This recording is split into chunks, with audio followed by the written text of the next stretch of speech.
അതേ തിയറത്തിന്റെ converse part. Let L be the minimum edge covering of G. അപ്പൊ ഈ ഒരു റിലേഷൻ നമ്മൾ ഫോം ചെയ്തത് എന്തുപയോഗിച്ചിട്ടാണ്? അതിന്റെ വെർട്ടെക്സിന്റെ സെറ്റുകളും റിലേഷനും സാധനങ്ങളൊക്കെ ഉപയോഗിച്ചിട്ട് എം എന്ന ഒരു മാക്സിമം മാച്ചിങ് ആണെന്ന് അസ്യൂം ചെയ്തു. എന്നിട്ട് cardinality of M alpha dash ആണെന്നുള്ള ഇന്നൊട്ടേഷൻ. എന്നിട്ട് യു എന്ന് പറയുന്ന എം അൺസാച്ചുറേറ്റഡ് വെർട്ടെക്സ് കൺസിഡർ ചെയ്തു. എന്നിട്ട് യുവിന്റെ കാർഡിനാലിറ്റി കണ്ടുപിടിച്ചു. എന്നിട്ട് ഈ യുവിലുള്ള ഓരോ വെർട്ടെക്സുകളും ഇൻസിഡന്റ് ചെയ്തിട്ടുള്ള ഒരു എഡ്ജ് ഉണ്ടാവും, കാരണം ഡെൽറ്റ ഗ്രേറ്റർ ദാൻ 0 ആണ്. ആ എഡ്ജുകളെല്ലാം പിക്ക് ചെയ്തിട്ട് എഫ് എന്ന് പറയുന്ന വേറൊരു എഡ്ജ് സെറ്റ് ഫോം ചെയ്തു. ഈ ഓൾറെഡി നമ്മളെടുത്ത എമ്മും അതിന്റെ കൂടെ ഈ എഫും കൂടെ, ഇത് രണ്ടും കൂടെ ചേരുമ്പോൾ എന്താവും? ജി എന്നുള്ളതിന് ഒരു എഡ്ജ് കവറിംഗ് ആയിട്ട് മാറും, കാരണം ഇതൊരു മാക്സിമൽ സെറ്റ് ആണ്. അപ്പോൾ മാക്സിമം മാച്ചിങ് ആണ്. അപ്പൊ അതിൽ നിന്ന് വിട്ടു നിൽക്കുന്ന എല്ലാ എഡ്ജുകളും കൂടെ ഇൻസിഡന്റ് അല്ലാത്ത, അതായത് എം എന്ന് പറയുന്ന എഡ്ജ് സെറ്റില് ഇൻസിഡന്റ് ആവാത്ത വെർട്ടെക്സുകളെല്ലാം ഉള്ള സെറ്റ് ആയിരുന്നു യു. അതിലെ ഓരോ ഇൻസിഡന്റ് ആയിട്ടുള്ള ഓരോ വെർട്ടെക്സുകൾ എടുത്തിട്ടാണ് എഫ് ഫോം ചെയ്തത്. അപ്പൊ ഇത് രണ്ടും കൂടെ ഫോം ചെയ്ത് കഴിഞ്ഞാൽ ജിക്ക് എന്താവും? ഒരു കവറിങ് ഫോം ചെയ്യും. ഇതിന്റെ കാർഡിനാലിറ്റി കണ്ടുപിടിച്ചു. അപ്പം അത് മിനിമം ബീറ്റ ഡാഷിനെക്കാളും ഗ്രേറ്റർ ദാൻ ആവും.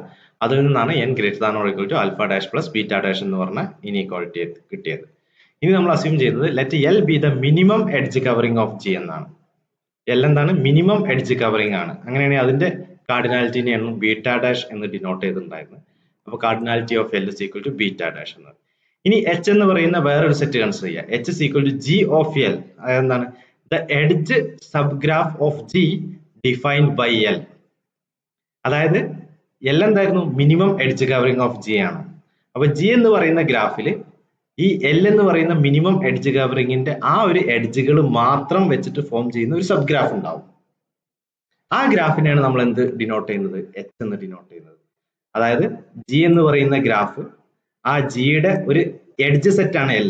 എന്താണ്? മിനിമം എഡ്ജ് കവറിംഗ് ആവുന്ന രീതിയിലുള്ള എല്ലാ എഡ്ജുകളും കൂടെ കൂടിയിട്ടുള്ള സെറ്റാണ് എൽ എന്ന് പറയുന്നത്. അപ്പൊ ആ എല്ലിലുള്ള എഡ്ജുകൾ എല്ലാവരും കൂടെ കൂടിയിട്ട് ഒരു ജിയുടെ ഒരു സബ് ഗ്രാഫ് ഉണ്ടാവും. ആ സബ് ഗ്രാഫിനെ എന്തെന്ന് വിളിച്ചു? എച്ച് എന്ന് വിളിച്ചു. Let M H B the maximum matching in H. അങ്ങനെയുള്ള ആ ഒരു സബ് ഗ്രാഫ് ആയിട്ടുള്ള എച്ച് ഉണ്ടല്ലോ, അതിലുള്ള മാക്സിമം മാച്ചിങ്, അതായത് എന്താ? ഇൻഡിപെൻഡന്റ് ആയിട്ട് നമുക്ക് ചൂസ് ചെയ്യാൻ പറ്റുന്ന രീതിയിലുള്ള മാക്സിമം നമ്പർ ഓഫ് എഡ്ജസ് വരുന്ന സെറ്റ്, അതിനെ നമ്മൾ എന്ത് വിളിച്ചു? എം എച്ച് എന്ന് വിളിച്ചു. ഇനി let you be the set of M H unsaturated vertices in G. അതായത് ഈ എം എച്ച് എന്ന് പറഞ്ഞ സെറ്റിലുള്ള ഇൻസിഡന്റ് ആയിട്ടുള്ള കുറെ വെർട്ടെക്സുകൾ ഉണ്ടാവും.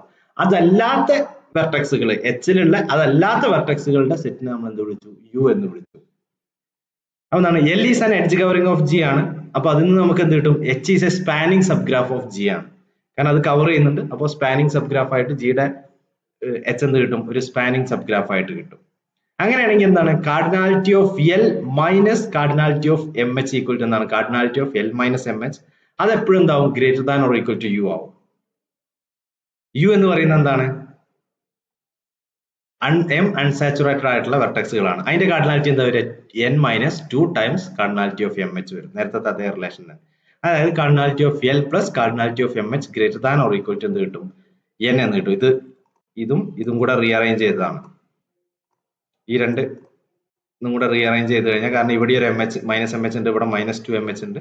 ഈ -2 എം എച്ചിനെ ലെഫ്റ്റ് സൈഡിലേക്ക് കൊണ്ടുകഴിഞ്ഞാൽ cardinality of L plus M H greater than or equal to N എന്ന് കിട്ടും. അപ്പൊ എന്താണ്? M H is a matching in G എന്ന് പറഞ്ഞു കഴിഞ്ഞാൽ എന്താ? എം എച്ച് ജിയിലുള്ള ഒരു മാച്ചിങ് ആണ്. അപ്പൊ അതിന്റെ കാർഡിനാലിറ്റി എന്താവും? മാക്സിമൽ മാച്ചിങ് ആണെന്ന് പറഞ്ഞിട്ടില്ല. അപ്പൊ അതിന്റെ കാർഡിനാലിറ്റി എപ്പോഴും മാക്സിമൽ മാച്ചിങ്ങിനെക്കാളും ചെറുതാവും. അതായത് cardinality of M H is strictly less than or equal to, അല്ലെങ്കിൽ less than or equal to alpha dash എന്ന് കിട്ടും. അപ്പൊ എന്താണ്? ഇവിടുന്ന് നമുക്ക് എന്താ കിട്ടി? N less than or equal to mod L plus cardinality of M H ആണ്. അതിൽ തന്നെ ഈ കാർഡിനാലിറ്റി ഓഫ് എൽ എന്ന് പറഞ്ഞു കഴിഞ്ഞാൽ എന്താണ്? ആൽഫ ഡാഷ് ആണ്. കാർഡിനാലിറ്റി ഓഫ് എം എച്ച് എന്താണ്? Less than or equal to alpha dash. അപ്പൊ കാർഡിനാലിറ്റി ഓഫ് എം എച്ച് എന്താണ്? Less than or equal to alpha dash ആണ്. അതുപോലെ cardinality of L equal to beta dash ആണ് by definition. അപ്പൊ ഇത് രണ്ടും കൂടെ ചേരുമ്പോൾ നമുക്ക് എന്ത് കിട്ടും? N less than or equal to alpha dash plus beta dash എന്ന് കിട്ടും. അപ്പൊ ഈ രണ്ട് ഇനീക്വാലിറ്റിയും കൂടെ കൂടുമ്പോൾ നമുക്ക് എന്താ കിട്ടുക? Alpha dash plus beta dash equal to N എന്ന് പറയും. അപ്പൊ ഈ തിയറം ഒരു എക്സാമ്പിൾ വെച്ചിട്ട് ട്രേസ് ഔട്ട് ചെയ്യാം. അത് കൂടാതെ ഈ 2-3 ഹോംവർക്കുകളും കൂടെ ചെയ്യാം. അതായത് determine the values of the parameters alpha, alpha dash, beta and beta dash for K N Petersen graph P അതുപോലെ ഈ തന്നേക്കുന്ന ഗ്രാഫ്, ഇതിന്റെ പേരാണ് എഴുതിയിരിക്കുന്നത്, ഹെർഷൽ ഗ്രാഫ് എന്ന് പറയും. അപ്പൊ ഈ എന്ത് ചെയ്യാ, ഈ kn, അതായത് കംപ്ലീറ്റ് ഗ്രാഫ് വിത്ത് n വെർട്ടിസസ്, അതിന്റെ ആൽഫ കണ്ടുപിടിക്കുക, ആൽഫ ഡാഷ് കണ്ടുപിടിക്കുക, ബീറ്റ കണ്ടുപിടിക്കുക, ബീറ്റ ഡാഷ് കണ്ടുപിടിക്കുക.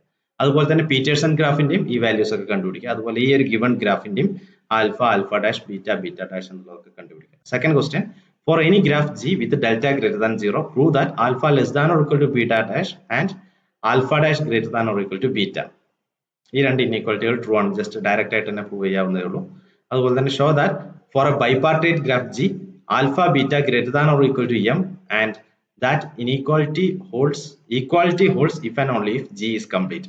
G കംപ്ലീറ്റ് ആവുമ്പോൾ മാത്രമേ ഇത് alpha beta equal to M ആവുള്ളൂ. അല്ലാത്ത കേസിലൊക്കെ എന്താണ്, alpha beta strictly greater than M എന്നുള്ള ഇതും ചെയ്തിട്ട് ഈ 3 നോട്ട്സുകൾ നിങ്ങൾ ഇന്ന് തന്നെ സബ്മിറ്റ് ചെയ്യണം. ഈ 3 എക്സസൈസ് നിങ്ങൾ അടുത്ത ക്ലാസ് ആകുമ്പോഴേക്ക്, വെള്ളിയാഴ്ച ആകുമ്പോഴേക്ക് ചെയ്താൽ മതി.